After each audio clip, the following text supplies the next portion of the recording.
नमस्कार, श्रीमती मोहरी देवी तापड़िया कन्या महाविद्यालय जसवंतगढ़ के इस यूट्यूब चैनल पर मैं प्रवक्ता हनुमान शर्मा आप सभी का हार्दिक स्वागत और अभिनंदन करता हूं। प्यारे विद्यार्थियों, बीए द्वितीय वर्ष की कक्षा के अंतर्गत हिंदी साहित्य विषय में ऋतुकालीन काव्य जो आपका प्रथम प्रश्न पत्र है प्यारे विद्यार्थियों हिंदी साहित्य में, उसमें हम ऋतुकालीन काव्य का इतिहास पढ़ रहे हैं। प्यारे विद्यार्थियों, विगत वीडियो से हम इस एक प्रश्न को देख रहे हैं। उस प्रश्न का नाम है, वो जो प्रश्न है वो इस प्रकार से परीक्षा में आता है, ऋतुकाल की उन विशेषताओं का उल्लेख कीजिए जो उसे भक्तिकालीन कविता से पृथक करती है, अलग करती है। ठीक है, तो यहाँ पर हम पीछे 5 इनकी विशेषता जो इस प्रश्न के उत्तर में हम 5 विशेषताओं को पढ़ चुके हैं। अब हम आगे की विशेषताओं को पढ़ने वाले हैं प्यारे विद्यार्थियों। तो भक्तिकालीन कविता से ऋतुकालीन कविता को पृथक करने वाली जो प्रमुख विशेषता है वो निम्नलिखित है। इस प्रकार से आपको लिखना है। पहले भूमिका के रूप में कल मैंने बताया था आपको वो लिखना है। उसके बाद में ये जो लिख करके और फिर विशेषताएं 1 2 3 4 के क्रम से और सभी विशेषताओं को हम लिखेंगे, वर्णन करेंगे। तो छठी आज विशेषता है वो है प्यारे विद्यार्थियों ब्रज भाषा की प्रधानता।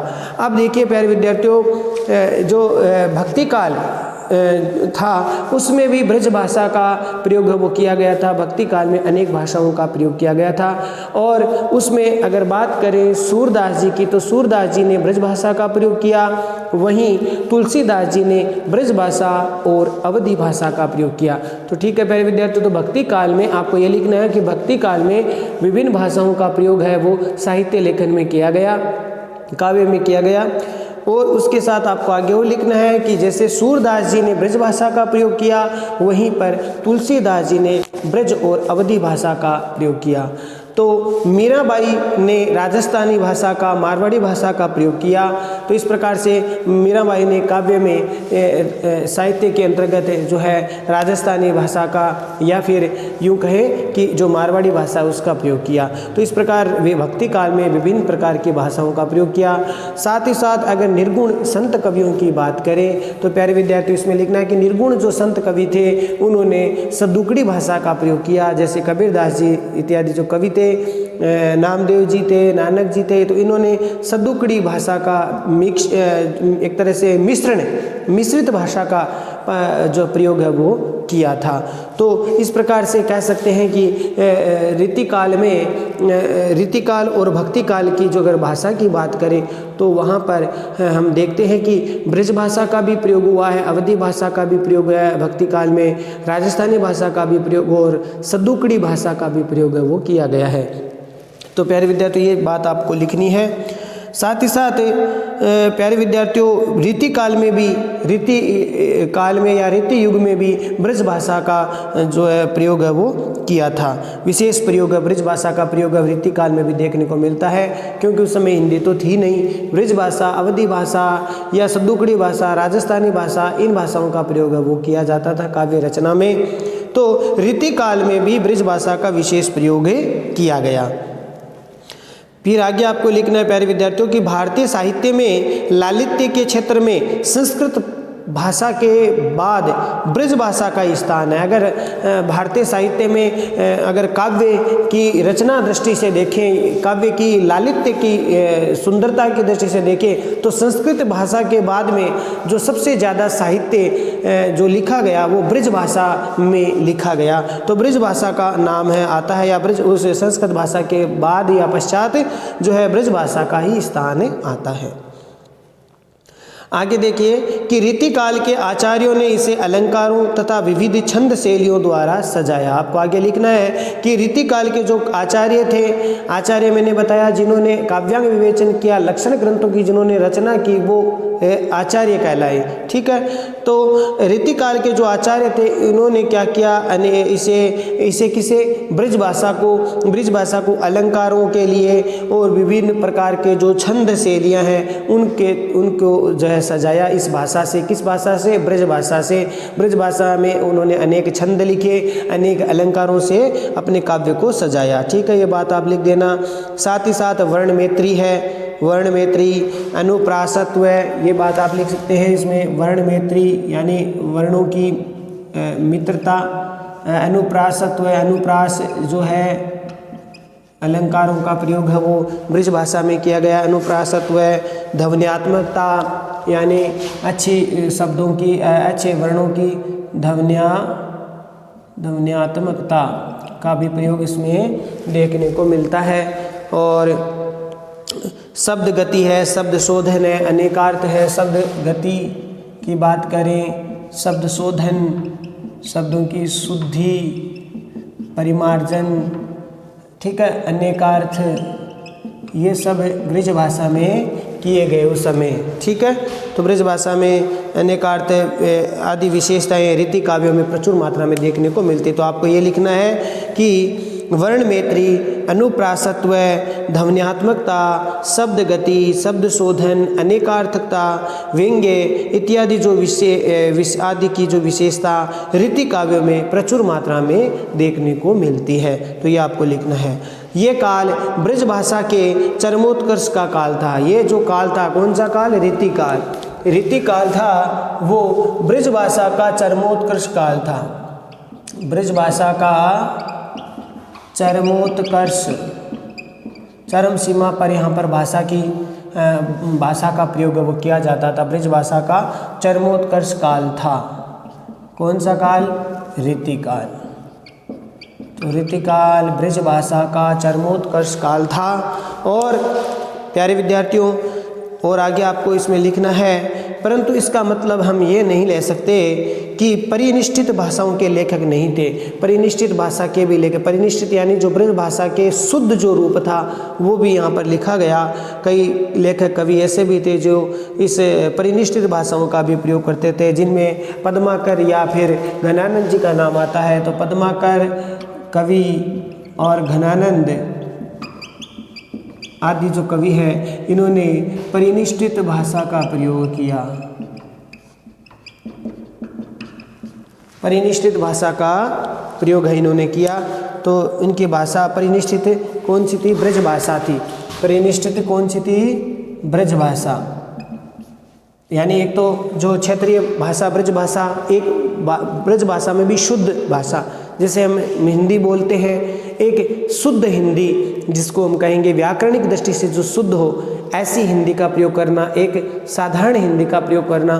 तो इसी प्रकार से एक ब्रज भाषा का जो क्षेत्रीय ब्रज भाषा थी, जो वहाँ के आसपास के क्षेत्रों में जो चलती थी, उन भाषा के शब्दों का प्रयोग, एक थे व्याकरणिक दृष्टि से जो शुद्ध ब्रज भाषा हो, परिनिष्ठित ब्रज भाषा हो, उनका भी प्रयोग करने वाले कवि थे घनानंद और पद्माकर कवि। तो इस प्रकार से ब्रज भाषा का बाहुल्य था। ये विशेषता आपको समझ में आ गई होगी।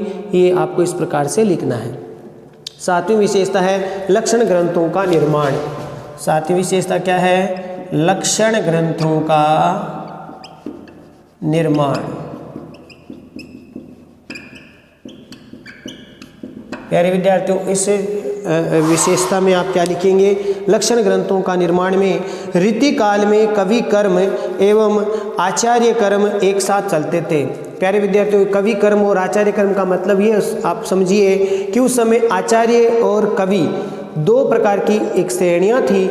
कुछ कवि आचार्य बनना चाहते थे, यानी आचार्य बनने की तो सब में होड़ सी मच गई थी। आचार्य का मतलब वो होता है जो संस्कृत साहित्य के जो लक्षण ग्रंथ थे उनका अनुकरण करते हुए लक्षण ग्रंथों का निर्माण करना, रचना करनी, और उनमें जो है आपका काव्यांग विवेचन जो है, जिसमें रस, रूप, रस, अलंकार, छंद जो है, काव्य गुण, काव्य दोष, काव्य रीतियाँ, इस प्रकार की जो चीज़ें आती है, काव्य हेतु, काव्य प्रयोजन, नायक नायिकाओं का भेद, ऋतु वर्णन, प्रकृति वर्णन, इस प्रकार की जो चीज़ों का प्रयोग किया जाता था वो होता काव्यांग विवेचन। तो उसमें काव्यांग विवेचन या लक्षण ग्रंथों का जो निर्माण है वो करने वाले आचार्य कहलाते थे। तो रीति काल में आचार्य कर्म और कवि कर्म, और जो इस प्रकार की चीज़ें नहीं लिख पाए वो कवि कहलाए। ठीक है, तो वहाँ पर आचार्य बनने की होड़ है वो मची हुई थी। तो रीति काल में प्यारे विद्यार्थियों कवि कर्म और आचार्य कर्म दोनों एक साथ चलते थे। कहने का तात्पर्य है कि कवि लोग हैं, आचार्य बनने और कवि बनने की होड़ है वो उनमें मची हुई थी।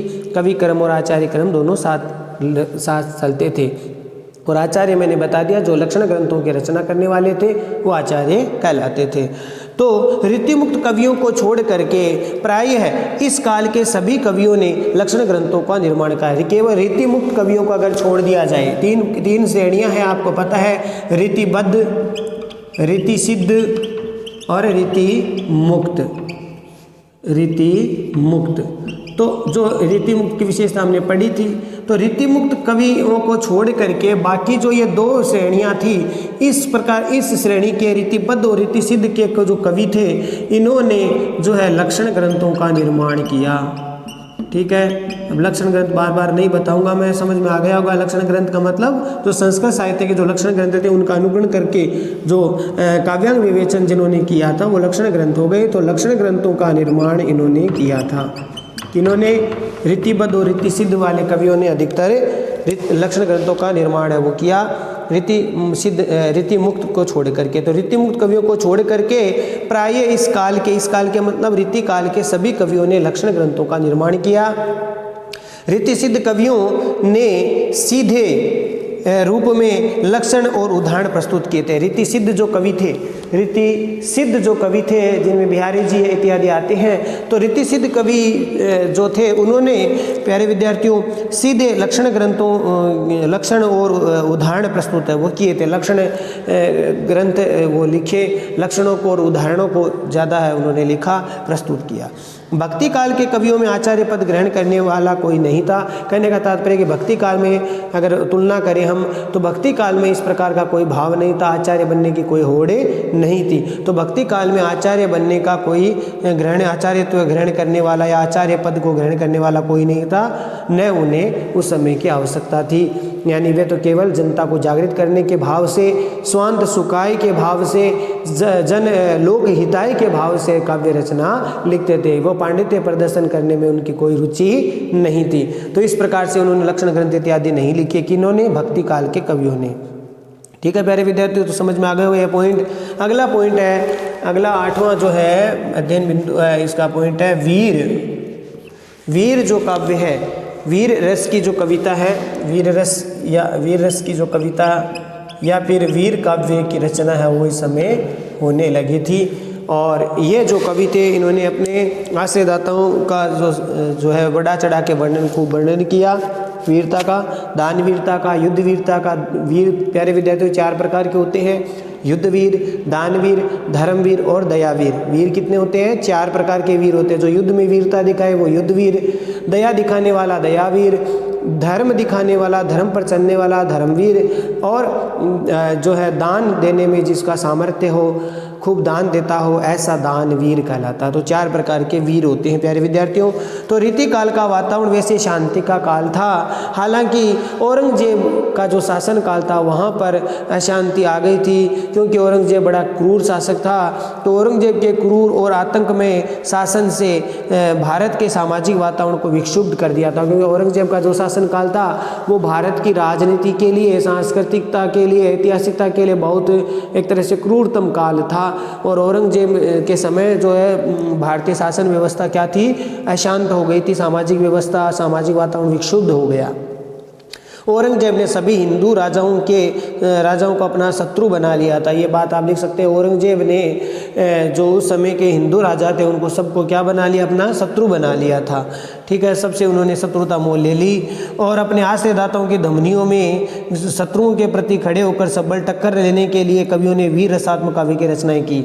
अब देखिए जो कवि, क्या मैंने कहा, रीतिकाल का जो अधिकतर कवि काव्य रचना है वो दरबारी काव्य रचना मानी जाती है, दरबारी संस्कृति की रचना है वो मानी जाती है। क्योंकि जो कवि थे वो सब के सब, अधिकतर कवि है वो आश्रयदाताओं के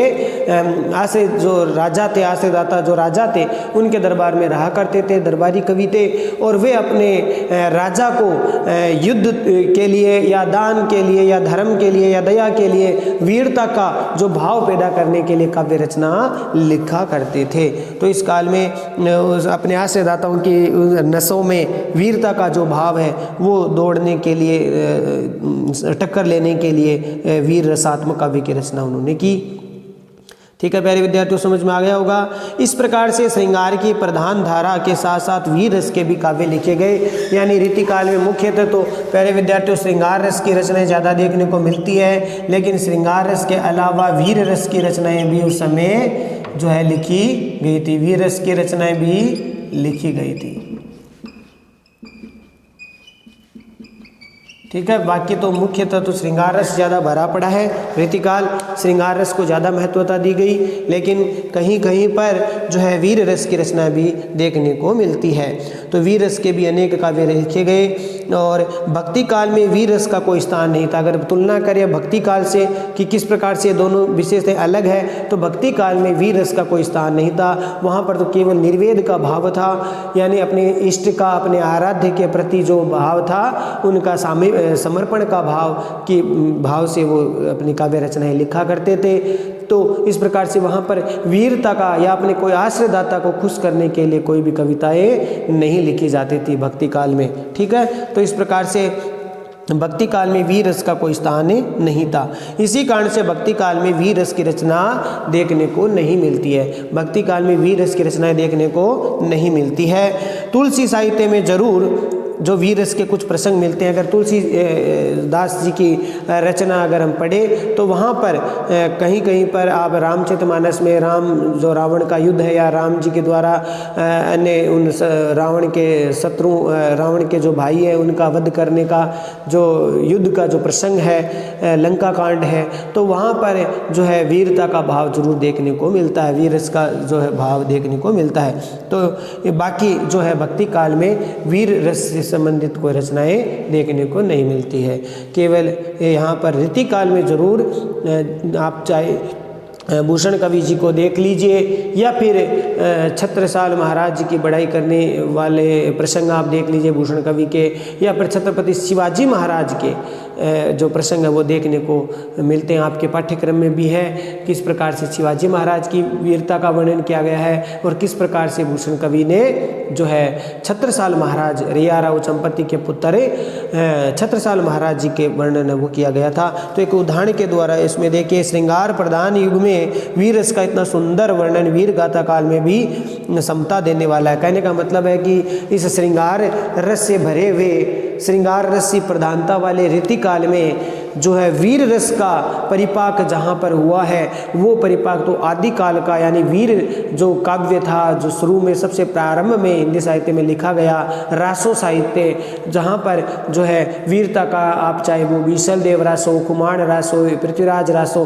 तो वहाँ पर वीरता के पद देखने को मिलते हैं। तो वो जो समता बराबरी रखने वाला ये काव्य है वो लिखा गया।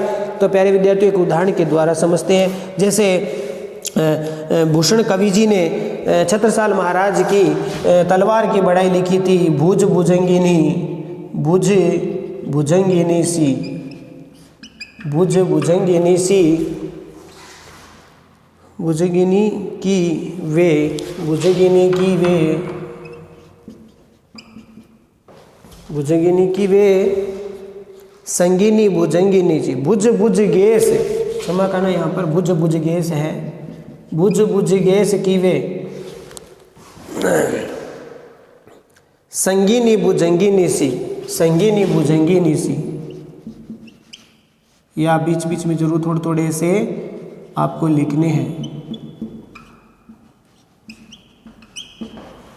भुज भुज गेस की वे भुज संगिनी भुजंगिनी सी, और खोदी खोदी खाती, खोदी खोदी खाती, यह आपके पाठ्यक्रम में भी है व्याख्या में, खोदी खोदी खाती दो है, दी है दारुण दलने के,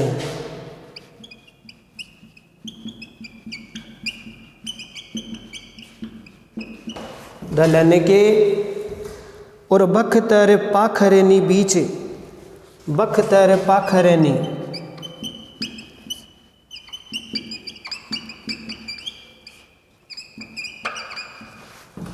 बख्तर पाखरनी बीच धसी जाती मीन, बीच धसी जाती मीन,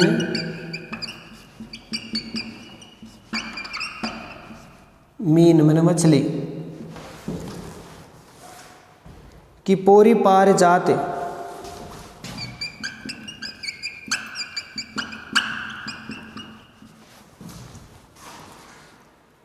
पर वह जो जलन में,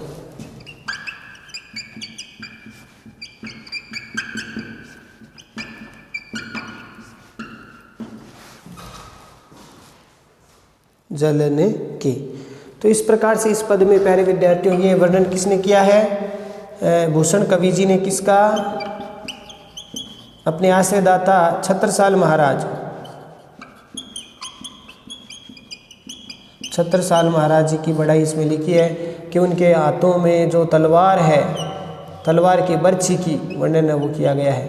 तो भुज भुजंगे से यानी भुजा रूपी इसे सर्प की संगिनी बन करके उस उनकी बर्छी सर्पिणी की भांति भुजा रूपी जो उनकी तलवार की बढ़ाई करते हुए कह रहे हैं, बर्छी की बढ़ाई करते हुए कह रहे हैं कि भुजा रूपी इस सर्प की संगिनी बन करके वो तलवार भुजंगी नीचे मैंने सर्पिणी की भांति खोद खोद खाती दिए दारुण दलन के, यानी शत्रु सेना को खोद खोद करके भयानक रूप से वो खा रही है। और वो जो तलवार है या जो बर्छी है छत्रसाल महाराज जी की, वो बख्तर पाखरनी यानी बख्तर बड़े बड़े जो कवच है शत्रु सेना के, जो लोहे के कवच है, और जो पाखर है, पाखरनी माने जो हाथियों के बड़े बड़े जो ऊपर शत्रु सेना के हाथियों के ऊपर जो बड़े बड़े लोहे के जो झूल है, उनके बीच में भी धसी जाती मीन, यानी जैसे मछली जैसे पानी के तेज प्रवाह में घुस जाती है आसानी से, ठीक उसी प्रकार से जो है शिवाजी महाराज छत्रसाल महाराज जी की जो तलवार है वो शत्रु सेना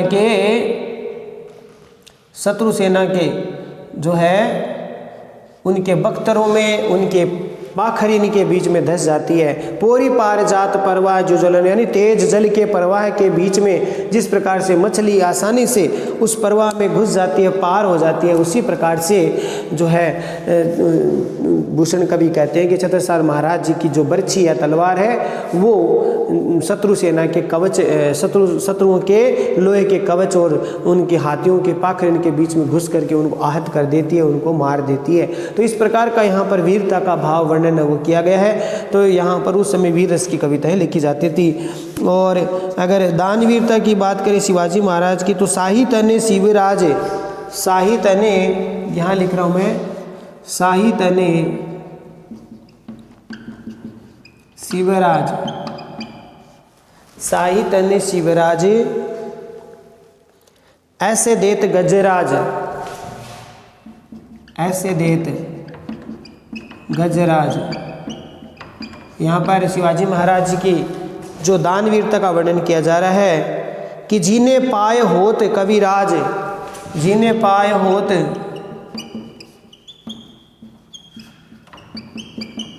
कविराज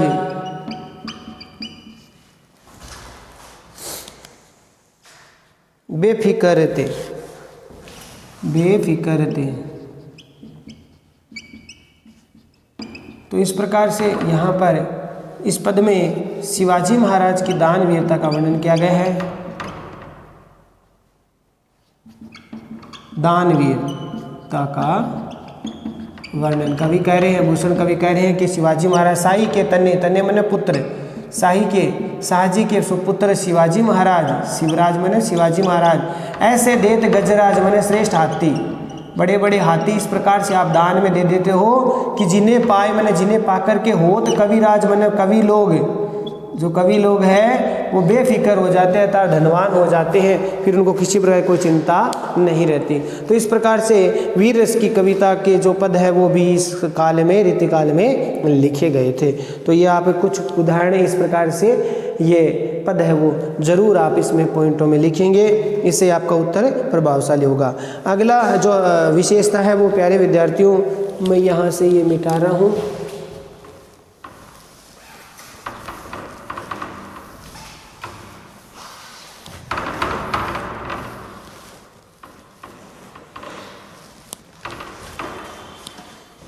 प्रकृति चित्रण, नौवा जो आप लिखेंगे वो है प्रकृति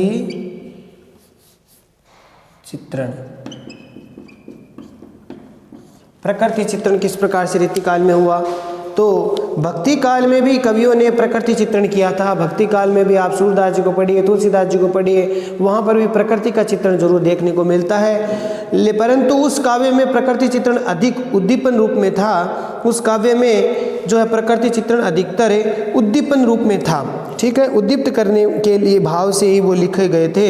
लेकिन रीति काल में प्रकृति चित्रण उद्दीपन के साथ साथ आलम्बन रूप में, यानी जो आप रस पढ़ते हैं हम, जब विभाव, अनुभाव, उद्दीपन विभाव, आलम्बन विभाव, ये जो पढ़ते हैं, तो उस समय के जो प्रकृति चित्रण था, भक्ति काल का जो प्रकृति चित्रण था, वो केवल उद्दीपित करने वाला था या उद्दीपन रूप में था। लेकिन रीति काल में जो प्रकृति चित्रण किया गया वो उद्दीपन के साथ साथ आलम्बन रूप में भी था, नायक नायिकाओं के आलम्बन रूप में भी दिख हुआ।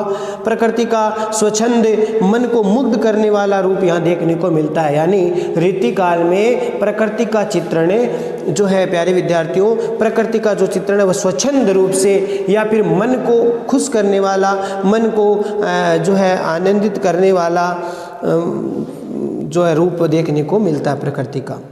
किसमें? रीति काल में। ठीक है, तो ये आप लाइनें पंक्ति वो लिख देना।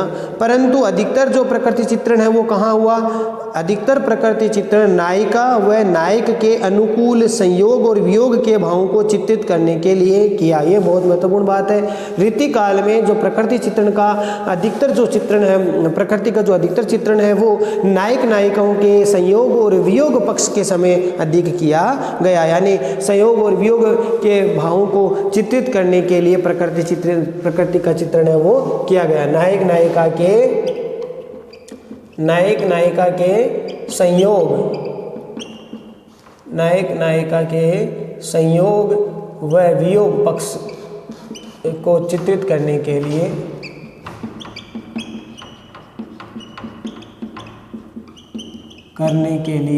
किया गया। ठीक है, तो ये समझ में आ गया होगा आपको। 10वां जो पॉइंट है प्यारे विद्यार्थियों, अंतिम, वो है नारी चित्रण। नारी चित्रण या नारी की जो वर्णन है वो किया गया था। तो ये पॉइंट लिखिए। भक्ति काल के कवियों का ध्यान राधा कृष्ण की उपासना करना था। प्यारे विद्यार्थियों, भक्ति काल में जो उस समय के जो कवि थे, चाहे वो तुलसीदास, कबीरदास, रैदास या नामदेव, जो निर्गुण कवि थे, कुछ कवि जो सगुण धारा के थे, उनमें तुलसीदास जी है, आपके मीराबाई है, रसकान जी है, रहीमदास जी है, या फिर आप लेते हैं सूरदास जी। तो इनमें राधा कृष्ण की उपासना करना था उनका। ठीक है, अब अलग अलग भक्ति काल में हम अगर विभक्त करते हैं तो 2 रूपों में हम करते हैं, सगुण और निर्गुण। फिर सगुण को भी हम आगे 2 भागों में विभक्त करते हैं, जो है रामाश्रय शाखा और कृष्णाश्रय शाखा। फिर उसमें निर्गुण को भी हम 2 भागों में विभक्त करते हैं, ज्ञानाश्रय और प्रेमाश्रय। अब ज्ञानाश्रय में संत काव्य धारा, तो प्रेमाश्रय में फिर आपके सूफी काव्य धारा आता है। और इसी प्रकार से अगर रामाश्रय में जो राम को आश्रय लेकर कविताएं लिखी गई वो रामाश्रय शाखा की माने जाते हैं, राम काव्य। और कृष्ण का आश्रय लेकर के जो रचना थी वो कृष्णाश्रय कहलाती है। तो कृष्ण काव्य धारा के जो प्रमुख कवि है वो सूरदास जी माने जाते हैं। तो राम काव्य धारा के या रामाश्रय शाखा के प्रमुख कवि माने जाते हैं तुलसीदास जी। और इसी प्रकार से निर्गुण काव्य धारा के शाखा ज्ञानाश्रय शाखा, जिसे हम संत काव्य धारा मानते, तो उसके जो प्रमुख कवि थे वो थे आपके कबीरदास जी। उसी प्रकार से प्रेमाश्रय जो काव्य धारा थी, जिसे हमें सूफी काव्य धारा मानते हैं, उनके प्रमुख कवि थे मलिक मोहम्मद जायसी। तो इस प्रकार से एक तरह से एक चार्ट है, श्रेणी विभक्त है भक्ति काल की। तो उसमें प्यारे विद्यार्थियों इसमें राधा कृष्ण की उपासना करना उनका काम था। भक्ति काल के कवियों का ध्यान केवल राधा कृष्ण की उपासना करना था। उन्होंने कभी भी नायिकाओं का सौंदर्य चित्रण नहीं किया। भक्ति काल में जो कवि थे उन्होंने नायिकाओं के सौंदर्य चित्रण की तरफ ध्यान नहीं दिया। और परंतु रीति काल तक आते आते मैंने बता दिया था कि राधा कृष्ण जहाँ भक्ति काल में आराध्य और इष्ट के रूप में थे, वहीं पर रीति काल में आते आते वही राधा कृष्ण क्या बन जाते हैं? नायक और नायिका के रूप में चित्रित करने लगे। तो रीति काल कविता में तो नायिका प्रधान थी। रीति काल में जो है नायिका प्रधान कविता लिखी गई। रीति काल में नायिका प्रधान युग था। नायिका प्रधान युग था। यहाँ पर नायिकाओं का वर्णन किया जाता था, नायिकाओं के सौंदर्य का वर्णन किया जाता था रीति काल में। इस प्रकार से उन्होंने कभी भी जो है आपके नायिका के नख सिक के वर्णन की तो होड़ सी मच गई थी। नायिकाओं के जो नख सिक का वर्णन था, सिर से लेकर के पैर तक, नाखून तक, जो है पैर के नाखून तक है, वो वर्णन सौंदर्य का वर्णन वो किया जाता, तो नक्शिक वर्णन बोलते हैं उसको। तो नक्शिक वर्णन की होड़ मची हुई थी उस समय। हर कवि है वो नायिकाओं के सिर से लेकर के पैर तक के सौंदर्य का वर्णन है वो, अंगों का, प्रत्यंगों का वर्णन वो किया करता था। उन्होंने नारी चित्रण में उसे माता बहन का स्थान नहीं दिया। रीतिकाल में जो है नारी का स्थान बड़ा एक तरह से निम्न कोटि में जा पहुंचा। वहाँ पर नारी की जो माँ की भूमिका है या माता या जो बहन की भूमिका, उस रूप में नारी को नहीं देखा गया। अपितु उस समय के कवियों ने केवल नारी को मात्र विलासमयी उपभोग्या और जीवन की सुख साधिका के रूप में, केवल उपभोग्या विलासमयी उपभोग्या और जीवन को सुख आनंद देने वाली चीज़ के रूप में, आनंद की वस्तु के रूप में चित्रित किया गया। रीतिकाल के जो कवि थे उन्होंने नारी को जो है विलासमयी, उपभोग्या और जीवन की सुख साधिका या सुख आनंद देने वाली वस्तु के रूप में चित्रित किया। उसके अंग प्रत्यंग, बाल, नाक, कान, उसके वस्त्र आभूषण, उनकी मान इत्यादि सभी प्रकार की क्रीड़ाओं के रूप में वर्णित किया। यानी एक एक तिल को लेकर के भी नायिकाओं कवियों ने शतक रचना लिख दी। तिल शतक, अलग शतक, केवल नायिकाओं के बाल की एक लट को लेकर के, एक बाल को लेकर के अलग शतक तक के ग्रंथ लिख दिए गए। यानी 100 के करीबन 2 या पद है वो लिख करके उन्होंने ग्रंथ लिख दिया। तो इस प्रकार से नायिकाओं के अंग प्रत्यंगों का रीतिकाल में बहुत अधिक वर्णन है वो किया गया। नायिकाओं के रूप में स्त्रियों को नारी का जो है विलासमय चित्रण है वो, वासनामय चित्रण है वो किया गया। देव कवि ने जिस प्रकार से लिखा है कि कौन गुरे कौन गने पुर वन नगर कामिनी एके रीति, यहाँ पर लिख रहा हूँ मैं, कौन गने, देव कवि ने कहा है ये कि कौन गने पुरवन नगर, पुरवन नगर कामिनी एके रीति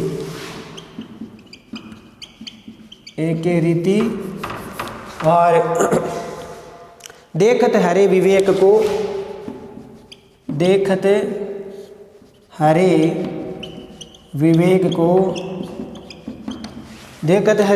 को चित हरे करे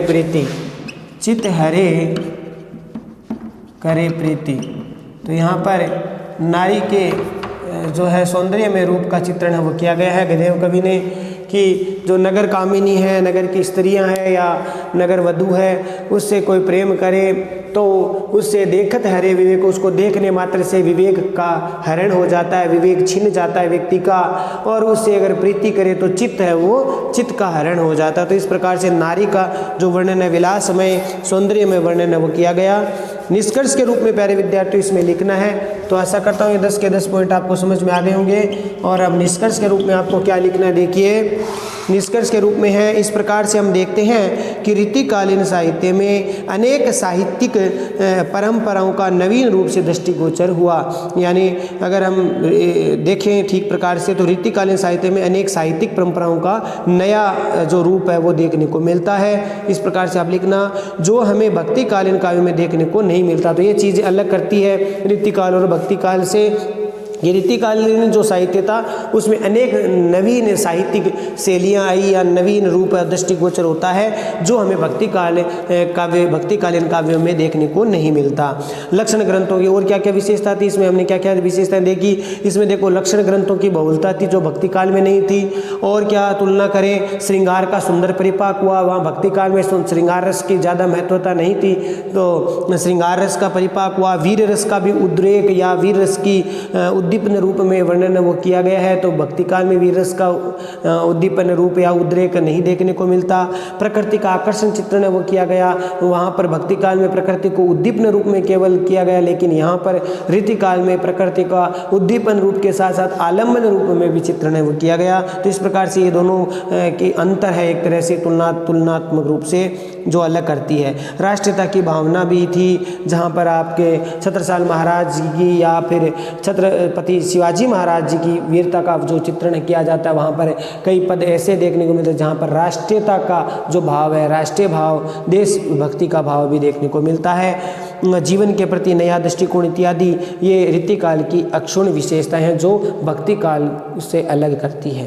तो ये ठीक है प्यारे विद्यार्थियों, हम समझ सकते हैं जिनके कारण हम इस काल के कवियों को, इस काल को भक्ति युगीन प्रवृत्तियों से पृथक करके इसके निजी महत्व की सत्ता को स्वीकार करते हैं। तो ये जो विशेषता है वो प्यारे विद्यार्थियों भक्तिकालीन जो काव्य की विशेषता थी उनसे अलग करती है, पृथक करती है। तो इस प्रकार से ये रीतिकाल अपना निजी महत्व रखता है इस काल में। तो प्यारे विद्यार्थियों, आशा करता हूँ ये जो प्रश्न है महत्वपूर्ण है और इस प्रश्न को आप ठीक प्रकार से समझ में आपको आ गया होगा, भली भांति आप समझे होंगे। ध्यान रखना प्यारे विद्यार्थियों, कुछ बिंदुओं के भीतर आपको इस प्रकार के पद जरूर लिखने हैं। चाहे हिंदी साहित्य के कोई भी प्रश्न है आपके, ये पद्य वाले जो प्रश्न आते हैं उनमें ज़रूर आप बिंदुओं में, विशेषताओं में ज़रूर बीच में पद अवश्य लिखेंगे। उसी से ही आपका प्रश्न है वो प्रभावशाली, उत्तर प्रभावशाली बनता है और परीक्षक अच्छे अंक आपको प्रदान करेगा। ठीक है, तो आशा करता हूँ ये समझ में आ गया होगा।